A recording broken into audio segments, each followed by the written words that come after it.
Two nations' ideological opponents and born enemies represent a relationship steeped in sensitivity primarily because Pakistan's refusal to recognize Israel is rooted in the ideological foundations of its creation in 1947 as a separate homeland for South Asian Muslims. Quaid-e-Azam Muhammad Ali Jinnah clarified in 1948 that the establishment of Israel could not be accepted until Palestinians received a just settlement, a stance based on Islamic solidarity which was reaffirmed by former Prime Minister Imran Khan in July 2020 at a rally in Islamabad, stating that Pakistan would never recognize Israel until a just solution for Palestinians was found, including recognizing Al-Quds Jerusalem as the capital of a Palestinian state. The Pakistan Army, which holds a key role in foreign policy, adheres to this same stance, as evidenced by ISPRDG Major General Babar Iftikhar's November 2020 press briefing stating that the armed forces fully support the government's non-recognition policy until Palestinian rights are secured. The Pakistani public, particularly the Sunni majority 85 to 90% and Shia minority 10 to 15%,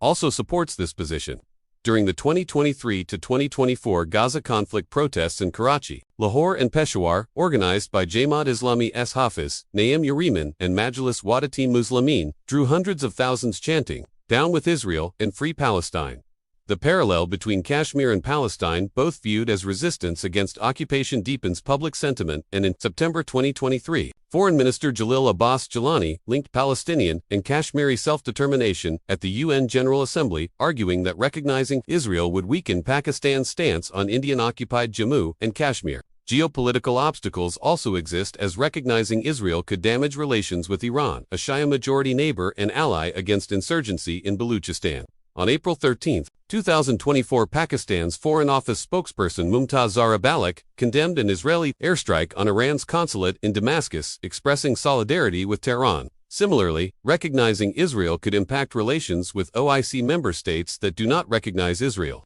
such as Algeria and Malaysia, whose Prime Minister Anwar Ibrahim stated in 2024 that no normalization is acceptable without a Palestinian state. Historically, Pakistan's military assisted Arab nations in wars against Israel, notably in 1967 and 1973, and PAF pilot Air Commodore Sattar Alvi's 1973 downing of an Israeli jet over Syria remains a celebrated feat in Rawalpindi's military circles. However, a history of covert operational links exists, as noted in British historian Ian Talbot's 2017 book regarding Mossad intelligence cooperation during the Soviet-Afghan War in the 1980s, though these ties never led to policy shifts due to fears of benefiting India, which purchased a $2 billion missile defense system from Israel in 2017. Internal political risks are significant, as the military, influencing policy through the National Security